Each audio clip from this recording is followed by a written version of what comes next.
하나님의 말씀은 사사기 3장 12절입니다. 사사기 3장 12절.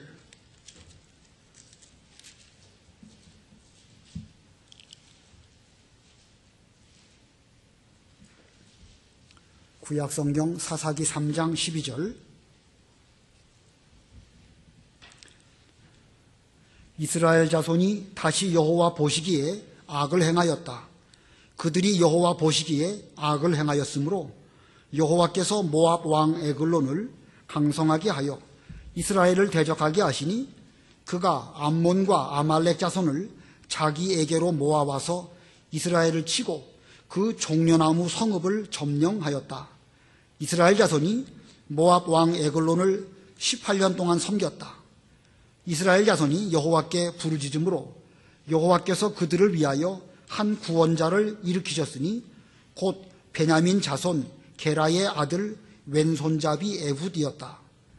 이스라엘 자손이 그의 손을 빌려 모압 왕 에글론에게 공물을 바칠 때에 에훗이 양쪽에 날이 선 한 규빗 길이의 칼을 만들어 자기 옷 속 오른쪽 허벅지에 차고 모압 왕 에글론에게 그 조공을 바쳤는데 에글론은 몹시 뚱뚱한 사람이었다.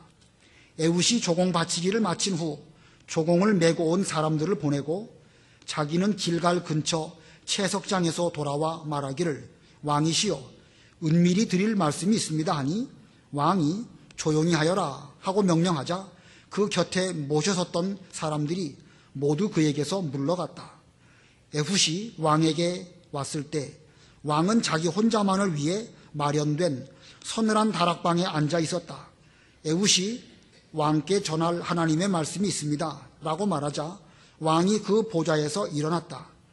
에훗이 자기 왼손을 내밀어 오른쪽 허벅지 위에서 칼을 뽑아 왕의 배를 찌르니 칼자루도 칼날을 따라 들어갔으며 그 칼을 왕의 배에서 빼내지 않았으므로 기름이 칼날에 엉기었다. 에훗이 현관으로 나와서 다락방 문을 뒤에서 닫아 잠갔다. 그가 나간 후 왕의 신하들이 와서 보니 이상하게도 다락방 문들이 잠겨 있었다. 그들은 왕께서 분명히 서늘한 방에서 자기 발을 가리고 계실 것이다 라고 생각하고 오랫동안 기다려도 다락방 문들이 열리지 않으므로 열쇠를 가지고 열어보니 그들의 주가 땅에 엎드린 채 죽어 있었다. 그들이 지체하는 동안 에훗은 빠져나가서 채석장을 지나 스이라로 도망하였다. 그가 와서 에브라임 산지에서 나팔을 불자 이스라엘 자손이 그와 함께 산에서 내려왔고 에훗이 그들 앞에 가며 그들에게 말하기를 나를 따르라. 이는 여호와께서 너희 원수 모압을 너희 손에 넘기셨기 때문이다 하니 그들이 그를 따라 내려가서 모압으로 가는 요단강 나루를 장악하고 한 사람도 건너지 못하게 하였다. 그들이 그때에 모압 사람 약 10,000명을 죽였다. 모압 사람들은 모두 건장하고 용맹한 사람들이었으나 한 사람도 도망하지 못하였으니 그날 모압이 이스라엘 수하에 굴복하였으며 그 땅이 80년 동안 평온하였다. 거기까지 봉독하겠습니다. 오늘 여기 15절 가운데 보면 베냐민 자손 게라의 아들 왼손잡이 에훗이라는 말씀이 나옵니다. 이 두 번째 사사인데 두 번째 사사의 이름이 에훗이었고 그는 왼손잡이였습니다. 그래서 오늘 말씀 제목은 왼손잡이 사사 에훗, 왼손잡이 사사 에훗입니다. 제목을 잘 기억하는 것이 중요합니다. 왼손잡이 사사 에훗. 우리가 지난 시간에는 이스라엘의 첫 번째 사사인 유다 지파, 그 갈렙의 아우 그나스의 아들인 그 온니엘에 대해서 배웠습니다. 이 사사 온니엘이 메소포타미아 왕을 제압하고 이스라엘 백성들을 다스려서 40년간 평안하게 했다. 그는 이스라엘의 첫 번째 구원자, 첫 번째 사사였습니다. 그러나 온니엘이 세월이 많이 흐르게 되었을 때에 그 역시도 죽을 수밖에 없었습니다. 이 성경은 온니엘이 죽을 때까지 그 땅이 40년 동안 평온하였다. 11절에 그렇게 말씀하고 있는데 그 40년이라는 기간 동안 온니엘이 자기의 죽음을 기억하면서 자기 이후에 이스라엘을 잘 다스릴 유능한 지도자, 유능한 사사를 세웠더라면 좋았을 터인데 하는 생각이 듭니다. 자, 이 유능한 인간이라 할지라도 세월 속에서 일하는 것이고 시간이 지나가게 되면 어쩔 수 없이 세상을 떠나갈 수밖에 없습니다. 지혜로운 사람이었다고 하면 물론 오니엘이 지혜가 없다는 말은 아닙니다. 그 역시도 유능하고 지혜 있고 이스라엘을 구원한 훌륭한 사사이지만 안타까운 생각은 그가 40년이라는 세월 속에서 자기가 죽은 이후에 그 이스라엘을 잘 지도할 만한 그런 인물을 양육했다고 하면 좋았을 터인데 그러지 못했다는 것이 좀 안타깝습니다. 아직까지 사사 이후에 또 다른 사사를 그 이전 사사가 세우는 그런 그 어떤 조직, 계통 이런 것은 없었습니다. 아무튼 이 세월은요 너무나 빨리 지나갑니다. 40년 상당히 긴 시간이지요. 그러나 그 40년도 지나가고 보면 별거 아니게 눈 깜빡할 사이에 지나고 마는 것이 세월입니다. 어마어마한 속도로 그 세월이 우리에게 몰려올 때에 그 속에서 우리가 장례를 잘 준비했다고 하면 이스라엘이 그가 죽은 이후에도 별 문제 없었을 터인데 그가 죽은 이후에 또 문제가 나타나게 되었습니다. 온니엘이 죽은 이후에 이스라엘 자손이 다시 악을 행하였다. 본문 12절 읽어보시기 바랍니다. 이스라엘 자손이 다시 여호와 보시기에 악을 행하였다.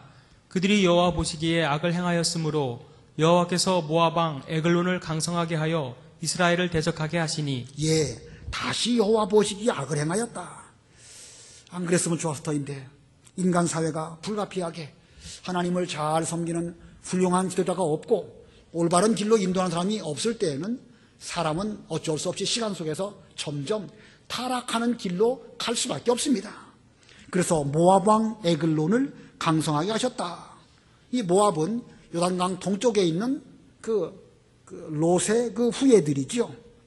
아주 그 가까이 있는 그런 나라들입니다. 오니엘 때에는 저 북쪽 메소포타미아에서부터 와가지고 가나안 땅을 다스렸지만 지금 이 모압 왕 에글론이 강성하였을 때에는 바로 지척에 있는 그 모압이 가나안 땅을 다스리는 이런 일이 있게 되었습니다.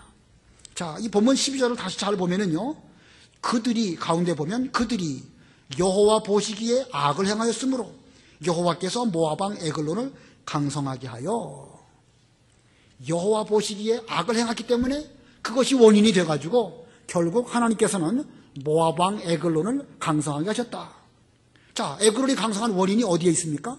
결국은 모압 자체에 있는 것이 아니라 이스라엘 민족, 하나님 백성들이 하나님을 잘 섬겼느냐 안 섬겼느냐, 악을 행하느냐 믿음으로 선을 행하느냐, 거기에 의해 가지고 모압 왕이 강성하기도 하고 쇠약하기도 하는 것입니다. 우리나라 북쪽에 이 북한이 요즘 핵무기 개발해 가지고 아무데나 뻥뻥 쏴대니까 여간 불안한 게 아닙니다. 저들이 왜 저렇게 핵무기를 쏠까? 누가 문제가 있는 것이죠? 북한이 문제가 있는 것입니까? 우리에게 문제가 있습니까? 성경대로 본다고 하면 우리가 악을 행하고 하나님을 간절하게 찾지 않기 때문에 하나님께서는 저 북한에 있는 저 북방에 끓는 가마를 통해 가지고 우리로 긴장하게 만드시고 하나님을 더 부르짖게 만드는 이런 그 섭리를 이루시는 것입니다. 그러니까 우리가 성도로서 이 시대의 여러 가지 일들을 볼 때에 이것이 나와 관련이 있음을 기억해야 됩니다. 적어도 하나님을 섬기는 성도라고 한다면 이렇게 해석을 하고 내 자신에게로부터 원인을 찾고 나의 신앙생활이 무슨 문제가 있는가 그걸 찾아보면서 기도하고 회개하고 하나님을 간절히 부르짖는 이런 우리가 되어야 됩니다. 자, 본문 13, 14절 읽어보세요. 13절 그가 암몬과 아말렉 자손을 자기에게로 모아와서 이스라엘을 치고 그 종려나무 성읍을 점령하였다. 이스라엘 자손이 모압 왕 에글론을 18년 동안 섬겼다. 예, 모압이 강성해지니까 그 모압이 그 옆에 있는 암몬 또 아말렉 이들과 합세해서 이스라엘을 쳤습니다. 그리고 종려나무 성읍을 그들이 점령하였습니다. 여기 종려나무 성읍, 이것은 여리고성의 별명입니다. 여리고성의 별명이 종려나무 성읍인데 그들은 그 여리고성을 거점으로 가나안 땅을 통치하는 그런 장소로 사용하였고 이스라엘은 그 모압 밑에서 18년 동안 이 에글론을 섬겼다. 자, 약해지면 지배당하는 것입니다.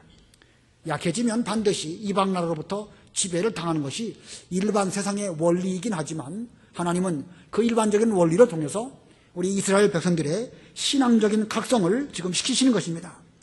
자, 그 온니엘이 그 메소포타미아 왕을 물리치고 그들에게 40년 동안 평안하게 해주셨을 때에 그들이 정신 바짝 차리고 하나님을 잘 섬겼더라면 좋았을 터인데 그렇지 아니하니까 이제는 그 메소포타미아가 아니라 바로 지척에 있는 모압을 통해서 이스라엘을 다스리게 하였습니다. 전에 메소포타미아가 와서 그 구산 리사다임이라고 하는 왕이 와서 가나안 땅을 통치할 때는 8년 동안 통치했는데 지금 모압 왕이 통치할 때는 18년 동안 이렇게 통치하였다. 1차 때는 하나님께서 8년으로 메소포타미아 왕을 통해 가지고 잠깐만 어느 정도 이렇게 잠깐 동안만 하였지만 한 번 기회가 지나가고 두 번째 왔을 때는 가중치가 붙어가지고 10년이 더 붙었습니다. 그리고 더 무섭게 이 모압뿐만 아니라 암몬과 아말렉도 합세해서 가나안 땅을 다스리는 이런 일이 일어나고 말았던 것입니다. 한 번 하나님의 징벌이 내려올 때에 정신을 차리고 믿음 생활을 잘한다고 하면 그 뒤에 하나님께서 계속해서 자비와 은혜를 베풀어 주시는데 한 번 그런 교육을 받았고 학습 효과를 얻었으면 그 뒤로부터는 좀 더 잘해야 되는데 두 번째 또 역시 같은 죄를 저지르니까 하나님께서는 가중치가 적용돼 가지고 그 모압뿐만 아니라 암몬과 아말렉 그리고 8년이 아니고 18년이라는 그 긴 기간 동안 이렇게 통치를 당하고 말았던 것입니다. 자, 그러나 이와 같은 통치, 이와 같은 이방 나라를 몽둥이로 사용하셔서 이스라엘을 징벌하시는 것은 징벌 자체의 목적이 있는 것이 아니고 이스라엘 백성으로 하여금 회개하고 돌아와서 하나님을 향하여 부르짖게 하시려고 그렇게 하신 것입니다. 자, 그 목적대로 이스라엘 자손이 여호와를 향하여 부르짖었습니다.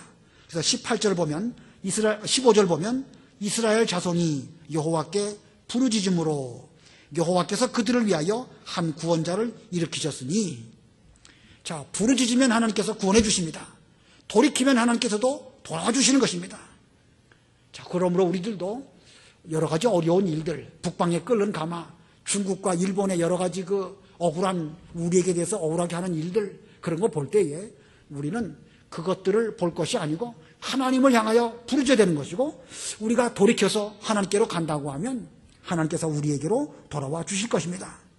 자, 이 본문에서 하나님께서는 이스라엘을 모압에서 구원하실 때에 여기 에훗이라고 하는 구원자를 사용하셨습니다. 이 에훗이라는 사람은 어떤 사람인가? 하나님은 어떤 사람을 사용하셔서 하나님의 백성을 구원하시는가? 오늘 본문 가운데에서 이 에훗이 어떤 사람이었는지 세 가지로 살펴보려고 합니다. 자, 하나님은 어떤 사람을 사용하시는가? 첫 번째는 하나님을 능력으로 삼는 자. 인간적으로 천하고 부족하지만 그러한 가운데서도 하나님을 능력으로 삼는 자, 그런 사람을 사용하셔서 하나님의 백성들을 구원하시는 이런 일에 귀하게 쓰시는 것입니다. 본문 15절 읽어보세요. 이스라엘 자손이 여호와께 부르짖음으로 여호와께서 그들을 위해 한 구원자를 일으키셨으니 곧 베냐민 자손 게라의 아들 왼손잡이 에훗이었다. 이스라엘 자손이 그의 손을 빌려 모압 왕 에글론에게 공물을 바칠 때에, 여기 에훗이라고 하는 사람, 그 사람은 베냐민 지파 사람, 게라의 아들이다. 이게 베냐민 지파라고 말하고 있습니다. 하나님께서 이 사사기 그 이전에 역사 속에서 여러 가지 위대한 인물들을 여러 지파들을 통해서 많이 배출하게 하셨고 그들을 귀하게 쓰셨습니다. 근데 다 그 유력한 지파 가운데서 훌륭한 인물들이 많이 나왔죠. 모세와 아론, 어느 지파 사람이죠? 레위 지파입니다.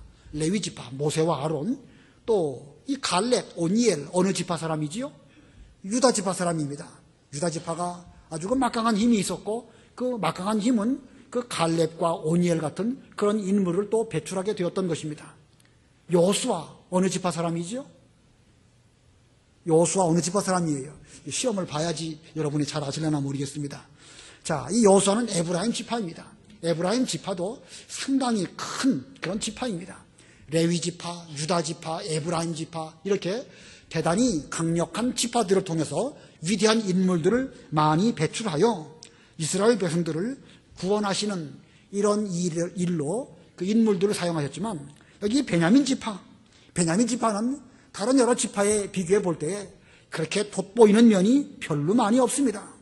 이 당시에 주류 세력인 레위, 유다, 그 에브라임 이런 데에 비하면 별로 별 볼 일 없는 그런 지파라고 할 수가 있습니다. 그런데 이 에훗은 베냐민 지파 가운데서도 왼손잡이라는 것을 성경은 강조하고 있습니다. 자, 베냐민 지파 가운데 왼손잡이다. 이 베냐민 지파. 이 베냐민이라고 하는 야곱의 아들 가운데서 막내 아들이죠. 그 야곱의 아주 사랑하는 부인인 라헬을 통해서 그 막내 아들 베냐민을 얻게 되었는데 그 라헬이 베냐민을 낳을 때에 아주 그 어려운 난산을 하고 그는 죽습니다. 라헬은 죽습니다. 자, 이 죽어가면서 그 라헬은 그 자기가 낳은 아들 그 이름을 베논이라 이렇게 이름을 붙였습니다. 베논이라는 말의 뜻은 슬픔의 아들이다. 그런 뜻이에요. 자, 이렇게 썩 좋은 이름이라고 할 수 없는데 아무튼 많은 슬픔을 보면서 그 죽고 얻은 아들이라 그런 뜻으로 슬픔의 아들이다. 이렇게 하였지만 야곱은 베논이라고 하는 이름을 사용하지 아니하고 베냐민이라고 이름을 붙였습니다. 베냐민. 이 베냐민이라는 말의 뜻은 오른손의 아들이다. 그런 뜻입니다. 오른손의 아들. 오른손은 뭘 가리키는 것이죠? 오른손. 능력, 힘, 의로움 이런 그 의미를 오른손이 그 의미하는 것입니다. 그래서 이 베냐민 이것은 능력의 아들, 의로움의 아들, 힘의 아들 그런 뜻입니다. 자, 이 야곱이 막내 아들의 이름을 베냐민이라고 한 것은 비록 그가 슬픔 가운데에서 참 그 어미는 죽는 이런 어려운 가운데서 태어난 그런 그 아들일지라도 하나님의 오른손을 의지하고 산다고 하면 얼마든지 하나님의 능력을 힘입고 또 좋은 인물이 될 수 있을 것이다. 그러므로 앞으로 비록 어미가 없을지라도 하나님의 오른손을 의지하고 살아라. 아마 이런 믿음의 뜻으로 그의 이름을 베냐민이라 이렇게 이름을 붙였던 것입니다. 그런데 이 오른손의 아들이라고 하는 그 베냐민 지파 가운데 의외로 그 왼손잡이들이 또 많이 나왔어요. 사사기 20장 15절로 17절 읽어보세요. 사사기 20장 15절로 17절. 20장 15절. 그날의 각 성읍에서 모인 베냐민 자손의 수는 칼찬 자가 2만 6천 명이었으며 그 외에 기브아 주민 가운데 선발된 사람의 수는 700명이었는데 이 모든 백성 가운데 선발된 700명은 왼손잡이였고 그들 모두가 무리맷돌을 던지면 머리카락 하나도 빗나가지 않았다. 베냐민 자손을 제외한 이스라엘 사람으로 칼을 찬 자의 수가 40만 명이었고 이들 모두가 전사들이었다. 예, 나중에 이스라엘 내부에 내전이 일어납니다. 베냐민 지파와 다른 지파 사이에 전쟁이 그 내전이 일어나게 되는데 그때 베냐민 지파 가운데에서 여기 특별히 뽑은 그 특공대 700명 이들은 왼손잡이였고 그들이 얼마나 물맷돌을 잘 던지는지 머리카락 하나도 빗나가지 않을 정도로 그렇게 정확한 사람들이었다. 자, 왜 그 왼손잡이들이 그렇게 잘했을까? 아무튼 이 오른손의 아들이라고 하는 그 이름을 갖고 있는 베냐민 지파 속에는 그 왼손잡이들이 많이 있어서 그들이 이렇게 유능한 사람들이 많이 나왔다라는 것을 성경이 우리에게 보여줍니다. 왼손잡이. 이 고대에, 오늘날은 좀 덜하지만 고대의 왼손잡이는 별로 그렇게 천대받는 그런 사람들입니다. 자랑스럽지 못한 손이고 심지어 왼손잡이는 불구자로까지 여겨지는 그런 사람이 바로 왼손잡이들입니다. 인도의 그 힌두교도들은 상대방에게 물건을 줄 때에 왼손으로 주면 상대방을 모욕하는 것으로 여긴다고 합니다. 왜 그렇죠? 왼손은 뭐 하는 데 쓰는 겁니까 이게? 뒷간에 가갖고 뒷 닦는 데 쓰는 손으로 여기기 때문에 왼손으로 무엇을 주면 상대방을 모욕하는 것으로 여기기까지 했던 것입니다. 그래서 우리나라도 어떻게든지 아이들에게 오른손을 습관 들이도록 그렇게 가르치는 것도 다 전에부터 내려오는 그런 전통이라고 할 수 있습니다. 영어 단어 가운데 시니스터라고 하는 단어가 있는데 그 의미는 불길한 그런 뜻이에요. 근데 불길한이라는 말 속에는 또 다른 뜻으로 나쁜 이런 말도 있고 왼손의 그런 뜻도 있습니다. 자, 이거 보면 옛날부터 왼손 그러면 불길하고 뭔가 나쁘고 이런 의미들을 전에부터 사람들은 가지고 있었습니다.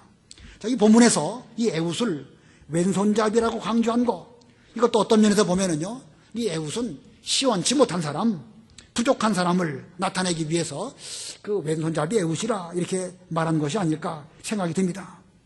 그러나 하나님께서는 이 왼손잡이 에훗을 이스라엘의 구원자로 삼으셨습니다.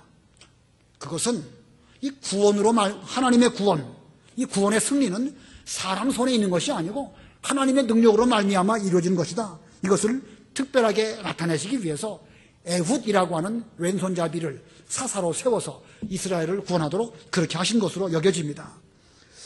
시편 보겠습니다. 시편 44편 2절 4절 2절로 3절 읽어보세요. 시편 44편 2절로 3절. 2절. 주께서 주님의 손으로 민족들을 몰아내시고 우리 조상들을 심으셨으며 주께서 족속들을 재앙으로 치시고 우리 조상들을 번성하게 하셨습니다. 참으로 그들이 자기의 칼로 땅을 차지한 것이 아니요 그들의 팔이 그들에게 승리를 준 것도 아니며 오직 주님의 오른손과 팔과 얼굴의 빛으로 하셨으니 이는 주께서 그들을 기뻐하신 까닭입니다. 예, 주께서 주님의 손으로 민족들을 몰아내셨다. 그리고 그 손은 그 끝에 그 3절 가운데 보면 그들의 팔이 그들에게 승리를 준 것도 아니며 인간의 팔이 그 승리를 준 것도 아니며 오직 주님의 오른손과 팔과 얼굴의 빛으로 하셨으니, 예, 하나님께서 왼손잡이 에훗을 통해 가지고 이스라엘을 구원하신 것은 그 사람에게로부터 무슨 능력이 나온 것이 아니라 주님의 오른손의 능력이 에훗에게 함께하니까 비록 그는 인간적으로 볼 때에 시원치 못한 사람으로 보이지만 하나님의 능력이 그를 붙들어 주실 때에 이스라엘을 구원하시는 놀라운 능력이 나타나게 되었다. 이런 의미가 있는 것입니다. 자, 하나님께서는 오늘날도 하나님의 일을 하실 때에 세상에서 미련하고 천하고 없는 것들을 들으셔서 사용하십니다. 그래서 지혜 있고 또 귀하고 있다고 하는 사람들 다 부끄럽게 하신다고 고린도서는 우리에게 교훈하고 있습니다. 그래서 비록 에훗은 세상에서는 천하고 부족할지라도 그가 하나님을 향해서 부르짖음으로 하나님께서 그에게 능력으로 함께 하시고 힘을 주셨기 때문에 그는 하나님의 일을 잘 감당했습니다. 어찌 보면 그가 인간적으로 부족했기 때문에 다른 사람이 볼 때에는 저 시원찮은 왼손잡이 에훗이라는 말을 들었을지도 모르는데 그렇기 때문에 더 주님을 의지했고 더 주님을 의지했기 때문에 하나님의 능력이 특별히 그에게 함께 하셔서 이스라엘의 구원자로 사용하신 것으로 성경을 해석하여야 이것이 올바른 해석입니다. 그래서 여기 15절 하반절에 보면 이스라엘 자손은 그의 손을 빌려 모압 왕에게 공물을 바칠 때, 자, 이스라엘이 자기들 손으로 모압 왕 에글론에게 공물을 바쳐야 되겠지만 특별히 에훗이라고 하는 사람의 손을 빌려서 모압 왕에게 공물을 바치게 했다. 자, 이 말의 뜻은 이제 비록 시원찮게 보이는 그의 손이지만 이스라엘은 그의 손을 의지했고 하나님을 의지하는 그 에훗에게 하나님의 능력으로 함께 하셔서 그 어려운 일을 잘 감당하게 되었다. 이런 의미가 있는 것입니다. 이런 원리는 오늘날 우리에게도 똑같이 적용됩니다. 우리는 내가 강하다, 내가 무엇을 맡기면 할 수 있다 라고 하면 이미 그 사람은 교만했기 때문에 섰다고 생각했기 때문에 그 사람은 넘어질 위험성이 있는 사람입니다. 오히려 반대로 저는 부족합니다. 하나님의 은혜와 능력이 아니면 저는 아무것도 할 수 없습니다. 이렇게 약한 가운데서 하나님을 의지할 때에 하나님께서는 그의 약한 것을 들어서 오히려 강하게 하시는 그런 하나님이십니다. 그래서 사도 바울도 내가 약할 때에 강함이니라 라고 말하였죠. 사람들은 업신여기고 무시할수록 하나님을 더 많이 의지하기 때문에 하나님은 그런 사람을 통해서 더 큰 일을 하시는 경우도 있습니다. 자신이 약한 거, 병든 거, 어렵고 사람들이 나를 멸시하는 거 그것만 보시지 말고 나의 약한 것을 붙잡고 오히려 하나님을 더 많이 의지함으로 우리도 하나님께서 귀하게 쓰시는 오늘날의 구원자가 되어야 됩니다. 아까 그 찬송가 334장 2절 보면 은혜 감당 못하오나 회개하는 영혼과 나의 약한 육신까지 감히 드리옵니다. 우리의 약한 육신도 주님을 위해서 드린다고 하면 하나님은 그걸 통해 가지고 비록 겉으로 볼 때는 보리떡과 같고 힘이 부족하지만 그걸 통해서 하나님은 일하시는 그런 하나님이시니까 우리의 천하고 무능하고 약한 것, 그것을 통해서 오히려 주님을 더 의지하는 그런 우리 모두들이 다 되어야 되겠습니다. 그 다음에 두 번째로 하나님께서 쓰시는 자는 어떤 사람일까? 두 번째 대지는요, 지혜롭고 민첩한 자입니다. 지혜롭고 민첩한 자. 자, 이 에훗이 조공을 바치려고 이제 그 모압 왕에게로 갔는데, 에훗은 이 자기가 왼손잡이라고 하는 현실을 오히려 잘 활용했습니다. 왕 앞에 나아갈 때에 어떤 무기를 소지하는 것은 그건 위험한 일이기 때문에 먼저 몸부터 수색하겠죠. 에훗이 만약에 오른손잡이였다고 하면 그런 왕 앞에 나아갈 때 그 자기의 칼을 이 왼쪽에 차고 이렇게 칼을 뽑지 않았을까요? 근데 그는 왼손잡이였기 때문에 칼을 이 오른쪽에 숨기는 것이 아니라 이 왼쪽에 숨겼습니다. 거기 보면 칼을 자기가 만들었다는 말이 있죠. 16절 읽어보세요. 16, 17절. 16절. 에훗이 양쪽에 날이 선 한 규빗의 길이의 칼을 만들어 자기 옷 속 오른쪽 허벅지에 차고 모압 왕 에글론에게 그 조공을 바쳤는데 에글론은 몹시 뚱뚱한 사람이었다. 예, 아마 이 에훗은 그 모압 왕을 죽이기 위해서 특별히 칼을 제작을 해서 만들고 자기 오른쪽 허벅지에 숨겼습니다. 근데 왕 앞에 나아갈 때 시위하고 있는 그런 이 시위대들이 이 에훗을 검사했을 텐데 왜 왼손잡이인 줄은 모르고 혹시 얘가 오른손잡이니까 이쪽 왼쪽에 그 칼을 차지 않았을까, 왼쪽만 검사하고 아마 들어가지 않았을까 이렇게 생각이 듭니다. 자, 무슨 말씀인지 잘 이해가 되시겠죠? 자, 이 에훗은 자기가 왼손잡이라고 하는 약점, 그 단점이 있지만 그는 그것을 역으로 이용해서 이스라엘의 이 구원자가 되는 그 일을 잘 감당했습니다. 약점이었지만 그 약점이 오히려 그에게는 장점이 되었고 그 약점을 극복하다 보니까 아주 지혜로운 그런 사람이 되었던 것입니다. 그래서 하나님께서는 이 에훗의 이와 같은 지혜를 사용해서 이스라엘의 구원자가 되게 하셨습니다. 다시 말하면 오늘날 우리에게는 여러 가지 취약한 약점들, 인간적인 어떤 단점들 이런 것들이 있지만 그러나 거기에서 그 취약한 환경, 어려운 단점 이런 것들을 잘 극복한다고 하면 오히려 그것이 전화위복이 되는 것입니다. 우리가 약하다, 힘들다, 못한다 이렇게 생각하고 그 환경에 매몰된다고 하면 그 사람은 아무것도 할 수 없습니다. 그러나 약하고 힘들고 어렵다 할지라도 그걸 극복하면은요, 거기에서부터 다른 사람이 소유하지 못한 그런 막강한 힘이 또한 나올 수 있는 것입니다. 그러므로 여러분들도 비관하지 말고 그 약한 것을 극복하면 훨씬 더 강력한 그런 무기가 될 수 있음을 기억하시고 그런 지혜로운 사람이 우리가 되어야 될 것입니다. 그 야곱의 아들 요셉, 그 형들의 시기로 애굽으로 팔려갔지요. 만약에 그가 그 애굽으로 팔려간 애굽에서 자기 그 어떤 처지를 비관이나 하고 내가 어쩌다가 형들의 시기를 받아가지고 이 먼 나라까지 와서 종살이 하는가, 늘 하늘만 쳐다보면서 한탄만 했다고 하면 그는 그 이후에 그 7년 풍년, 7년 흉년 때에 많은 사람들을 구원해내는 그런 일을 못했을 것입니다. 그러나 요셉은요, 자기의 열악한 환경 가운데에서 최선을 다해서 노력을 했습니다. 창고 관리도 잘 배우고 재고 관리도 잘 배우고 경제 원리를 잘 깨닫고 물건의 출납도 잘 배우고 이런 여러 가지 경제 원리를 그 보디발의 집에서 그 가정 총무 일을 보면서 그 모든 일들을 잘 극복했기 때문에 그는 나중에 7년 풍년과 7년 흉년 때에 애굽뿐만 아니라 인근의 많은 사람들을 살리는 이런 일을 할 수 있었던 것입니다. 그가 감옥에 갇혔을 때에는 또 더 열악한 어려운 일을 만났죠. 그러나 거기에서 왕을 섬기는 사람은 어떻게 되는가? 어떻게 왕 앞에서는 말 조심하고 어떻게 처신을 하여야 신임을 얻을 수 있을까? 이런 여러 가지 것들을 그런 그 감옥을 통해서 배웠습니다. 그래서 나중에 그가 총리가 되었을 때에 그 지혜롭게 그 총리직을 잘 수행한 이런 인물이 될 수 있었던 것입니다. 그가 처한 환경, 종살이, 감옥살이, 그것만 보면 얼마나 그 비참하고 얼마나 그 한탄할 만한 일입니까? 그러나 그는 그 환경을 오히려 역으로 이용해서 잘 감당했기 때문에 그 흉년에서 사람을 구하고 또 애굽을 잘 다스리는 그런 훌륭한 총리가 될 수 있었던 것입니다. 우리들도 다 그와 같은 것입니다. 여러분도 현재 살아가시면서 여러 가지 어려운 일들을 견디면서 살아가고 있지 않습니까? 그러나 그런 가운데서도 우리는 많은 것을 배울 것이 있고, 거기서 하나님을 의지하고 거기서 내가 할 도리를 잘한다고 하면 많은 것을 배울 수 있을 것입니다. 오히려 풍족하고 오히려 아무 근심 걱정 없는 환경이라고 하면 더 이상 배울 것이 없어요. 노력할 것도 없습니다.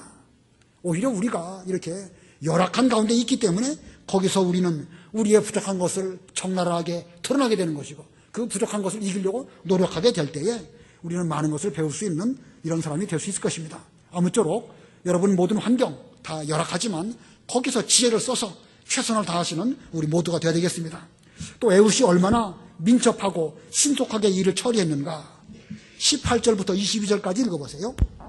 에훗이 조공 바치기를 마친 후 조공을 메고 온 사람들을 보내고 자기는 길갈 근처 채석장에서 돌아와 말하기를 왕이시여 은밀히 드릴 말씀이 있습니다 하니 왕이 조용히 하여라 하고 명령하자 그 곁에 모셔졌던 사람들이 모두 그에게서 물러갔다.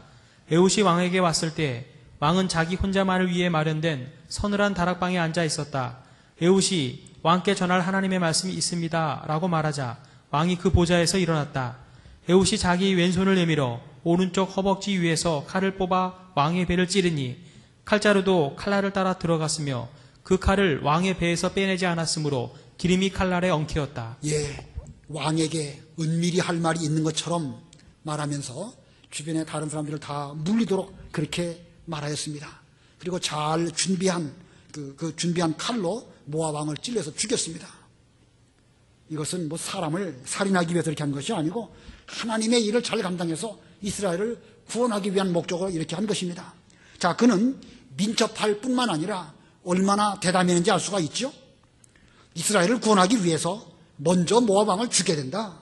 이 일을 수행하려면 내가 어떻게 준비하고 어떻게 이 일들을 지럽게 잘 할 수 있을까 많이 연구하고 많이 생각하는 가운데에서 그런 기회를 타서 이 일을 수행할 때 담대하게 용맹스럽게 이 일을 잘 감당하였던 것입니다.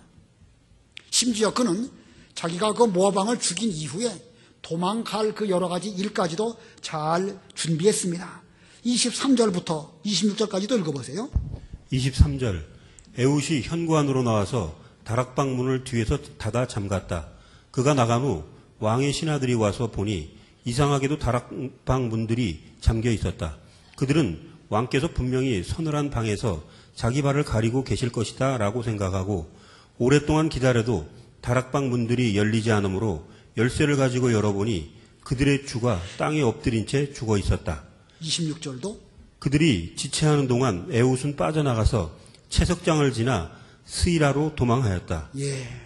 자, 이 신하들이 왕 죽인 것을 눈치채지 못하도록 그 왕이 있는 그 다락방에서 나올 때에 문을 안에서 잠그고 그는 아마 다른 쪽으로 23절을 보면은요, 에훗이 현관으로 나와서 다락방 문을 뒤에서 닫아 잠갔다. 나올 때에도 미리 문을 다 닫아 잠그고 현관 쪽으로 나왔습니다.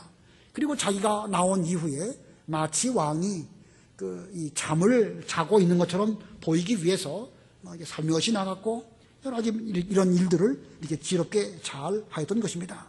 그러다 보니까 신하들은 왕이 죽은 것을 눈치 못 채고 왕이 자는 모양이다 생각하고 조용히 하고 있다가 아무리 시간이 지나도 아무 기척이 없으니까 그들이 열쇠를 가지고 문을 열어서 들어가 보니까 왕은 죽어 있는 겁니다. 그 사이에 에훗은 멀리 스이라까지 도망을 갔다. 자, 이걸 볼 때에 이 에훗은요, 단지 머리가 좋고 육신의 여러 가지 일들을 할 때 민첩하기만 했다, 이런 의미는 아닐 것입니다. 당시에 에훗보다 훨씬 민첩한 사람들이 이스라엘 백성들 가운데에서 얼마나 많이 있었겠습니까? 에훗이 이와 같이 모든 일들을 잘 감당할 수 있었던 것은 이스라엘을 구원하시려고 하시는 이 이스라엘 백성을 구원하려고 이 하나님을 의지하고 기도하는 가운데서 그 여러 가지 열정을 가지고 준비했기 때문에 이게 가능한 것입니다. 그가 이런 일들을 잘 할 수 있었던 것은 오히려 자기의 부족함을 극복하고 어떻게 하면 내가 하나님의 일을 잘할 수 있을까 많이 노력한 결과로 그런 이렇게 민첩하고 지혜로운 이런 결과를 가져오게 된 것입니다. 어쩌면 그가 오른손잡이였다고 하면 이와 같은 결과를 얻지 못하지 않았을까? 가정적으로 볼 때 그렇단 말이죠. 가정적으로 볼 때 그가 왼손잡이였기 때문에 그는 이렇게 용기를 냈고 다른 사람이 못하는 일을 하나님의 힘을 의지해서 하려고 노력했기 때문에 그는 이 일들을 잘 감당할 수 있지 않았을까 생각이 듭니다. 우리 모두들도 여러 가지 역경들이 있지만 그 역경을 극복하고 역전승한다고 하면 훨씬 더 짜릿한 기쁨을 맛볼 수 있지 않을까. 여러분도 여러분의 생활을 이렇게 잘 살펴보면 상당히 어렵고 힘든 것들이 많이 있을 것입니다. 그러나 그걸 극복하면 그 평범한 다른 사람보다 훨씬 더 지혜롭고 훨씬 더 민첩해서 하나님의 일을 잘 감당할 수 있는 그런 인물이 될 수가 있음을 성경이 우리에게 교훈하는 것이니까 우리가 처한 환경 보고 낙심하지 말고 오히려 거기에서 힘을 내는 그런 우리가 되어야 되겠습니다. 그리고 마지막으로 세 번째, 하나님은 어떤 사람을 쓰시는가? 세 번째는요, 백성들의 지지를 받는 사람. 백성들의 지지를 받는 자. 혼자만 하는 것이 아니고 백성들에게 존경을 받고 지지를 받는 그런 사람을 하나님께서 사용하셔서 이 구원자로 쓰신다는 것입니다. 본문 27절, 28절 읽어보세요. 그가 와서 에브라임 산지에서 나팔을 불자 이스라엘 자손이 그와 함께 산에서 내려왔고 에훗이 그들 앞에 가며 그들에게 말하기를 나를 따르라. 이는 여호와께서 너희 원수 모압을 너희 손에 넘기셨기 때문이다 하니 그들이 그를 따라 내려가서 모압으로 가는 요단강 나루를 장악하고 한 사람도 건너지 못하게 하였다. 예, 이 에훗이 에브라임 산지까지 갔습니다. 에브라임 산지이니까 그 베냐민 지파가 있는 그곳이나 아니면 그 여리고 성에서 제법 떨어진 곳입니다. 그리고 거기 가서 나팔을 불었습니다. 그랬더니 그 나팔 소리를 듣고 그 에브라임 산지에 있는 그 이스라엘 사람들이 다 그 앞에 내려왔습니다. 에훗이 그때 그들에게 말하기를 나를 따르라. 이는 여호와께서 우리를 모압의 손에서부터 건지시려고 하시는 것이기 때문이다. 이렇게 말했습니다. 자, 이 에브라임 산지까지 갔고 그는 거기서 담대하게 나를 따르라 라고 말했습니다. 자, 그가 담대하게 앞장을 섰지요. 그가 앞장을 서니까 백성들은 그를 존경하였고 그리고 그와 함께 여러 가지 일들을 잘 도모했습니다. 이 에훗은 그 요단강 나루터를 장악하고 그 모압 사람들이 한 사람도 건너가지 못하도록 지혜롭게 모든 일을 잘 처리했기 때문에 일은 성공적으로 끝이 나게 되었던 것입니다. 자, 이거 보면 에훗도 에훗이지만 그가 얼마나 그 이스라엘 백성들로부터 지지를 받고 있는가라는 것을 알 수 있습니다.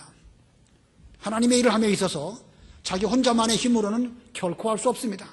아무리 에훗이 여러 가지 난관을 잘 극복하고 뛰어난 사람이 되었다 할지라도 사람들로부터 지지를 받지 못한다고 하면 혼자 이스라엘을 구원할 수는 없는 것입니다.